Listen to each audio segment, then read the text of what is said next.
berkaitan dengan buku Gajah Mada ini memang dia diterbitkan dalam satu upaya untuk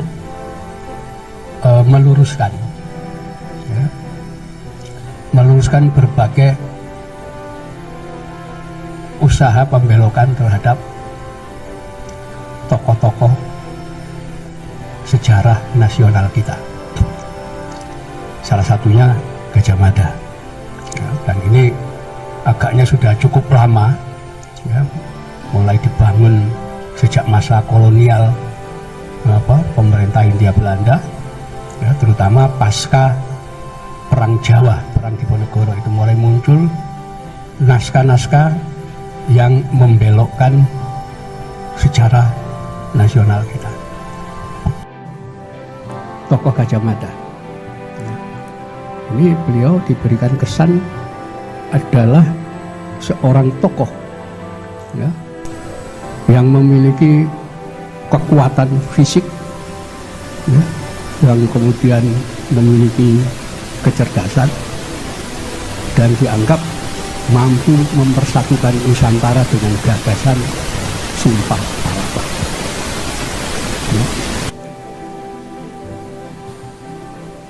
Karena di dalam Pararaton misalnya itu semua keunggulan Gajah Mada di dalam perang, di dalam sebagainya itu digambarkan seperti itu. Nanti bahkan kehebatan Gajah Mada sebagai jago perang itu ditunjukkan lagi di dalam naskah Kidung Sunda, di mana dalam naskah itu Gajah Mada digambarkan sebagai seorang yang sangat berkuasa, bahkan kekuasaannya melebihi raja, itu melakukan satu tindakan membunuh Raja Sunda beserta pasukan dan keluarganya dalam peristiwa Tuban. Menunjukkan bahwa ini orang hebat, jago perang. Tapi kemudian ketika kita ingin membuktikan semua cerita itu, kita tidak temukan peristiwa Sumpah Palapa, tidak ada kecuali di Palapa. Kenapa? Dalam fakta persatuan Nusantara itu sudah dilakukan oleh Raja Kertanegara. Nanti kita bisa menemukan naskah-naskah di Champa. Champa itu negara di Vietnam Selatan dan Kamboja. Itu menunjukkan Kertanegara dalam rangka menyatukan Nusantara itu berkoalisi dengan kerajaan Champa, menikahkan putrinya Ratu Tapasi dengan Raja Jayasimharwarman III. Ada datanya itu. Gajah Mada nggak ada. Nanti termasuk yang mengirimkan Pamalayu macam-macam itu Kertanegara. Jadi Nusantara sudah terwujud zaman Kertanegara.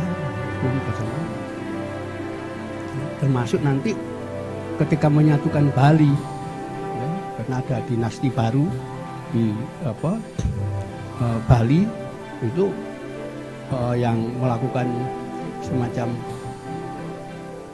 kudeta terhadap dinasti lama. Itu sudah dilakukan pada masa Kertanegara. Sehingga patih yang ditempatkan di Bali waktu itu itu adalah dari Singosari. Nah, ini yang perlu kita, gimana kalau Gajah Mada ditemukan melakukan itu, termasuk ketika peristiwa Bubat itu satu-satunya hanya ada di Kidung Sunda yang terbit tahun 1927. Sebelum itu gak ada cerita itu, sumber manapun tidak ada cerita itu. Artinya kan ini ada versi baru dari apa? Dari yang namanya Kidung Sunda, semacam cerita sastra novel. Gak ada datanya sama sekali peristiwa. Tapi karena ini dibahas di sekolah, disampaikan di kalangan sekolah, orang sak Jawa Barat percaya Gajah Mada itu penjahat yang sudah membunuh Raja Sunda. Akibatnya di Jawa Barat itu nggak ada jalan Gajah Mada, itu nggak ada. Jalan Mojopahit, jalan Hayam Wuruk, nggak ada. Ini loh, ini gimana ini, nggak ada fakta sama sekali. Ya. Begitu juga Sumpah Palapa bahwa dia akan menaklukkan seluruh wilayah Nusantara. Ya. Jadi dia akan menyatakan itu, tidak akan menikmati yang namanya Palapa sebelum menaklukkan. Ternyata kita lihat, cari catatan di mana-mana, nggak ada penaklukan oleh Gajah Mada itu. Justru sebagian besar sudah disatukan oleh Kertanegara. Nah ini, terus di mana ya kehebatan Gajah Mada sebagai panglima perang? Apa? Ketika Bali, ya, Bali itu setelah peristiwa jatuhnya Kertanegara, itu Bali memisahkan diri, tidak mau lagi bergabung dengan Singosari. Itulah Gajah Mada kemudian mendapat tugas untuk meminta agar Bali itu bersedia gabung kembali dengan itu. Dalam kenyataan Gajah Mada ditawan juga di sana. Artinya ya proses awal dia gak menang, kalah dan ditawan. Baru nanti dibebaskan oleh Aditya Warman. Ini data gimana ini? Ya. Katanya jago perang, ya. Ternyata kalah dan ditawan oleh musuh. Jadi kita perlu lagi data, bener nggak? Malah nanti yang kita temukan Gajah Mada itu bukan panglima perang. Ya. Jadi Gajah Mada itu seorang pemikir, seorang ilmuwan, seorang konseptor, ahli strategi, ahli hukum dan ahli ilmu pemerintahan. Dan dia seorang guru. Ini yang kita temukan dari data itu. Pertama, Gajah Mada ini adalah orang yang diserai tugas untuk menyusun KUHP Mojopahit, Kutara Manawa, di mana KUHP Mojopahit ini adalah kelanjutan dari KUHP Singosari, Purwa Digama Dharma Sastra. Nah, itu disempurnakan ya, oleh Gajah Mada. Jadi namanya KUHP Kutara Manawa Dharma Sastra.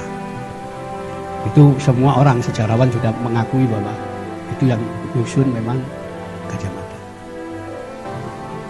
Nanti juga yang menyusun tentang pendidikan leadership, ya, kepemimpinan yang dinamakan Astadasa Kota Maning Prabu.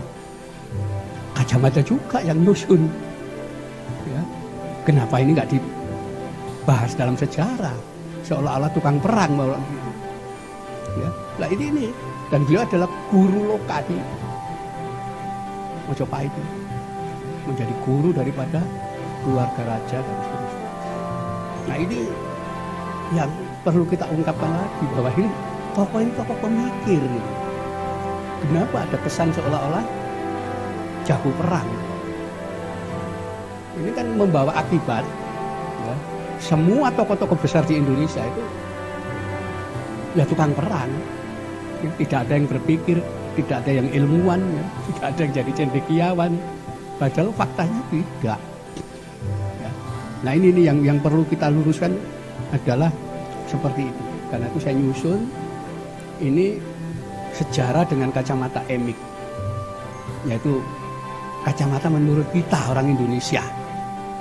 Ya, dengan data yang ada, ya kita baca menurut kacamata kita orang Indonesia. Jangan ada data tapi yang baca orang asing dengan pandangan asing, pasti keliru. selama ini sejarah kita ditulis orang asing dengan pandangan etik namanya.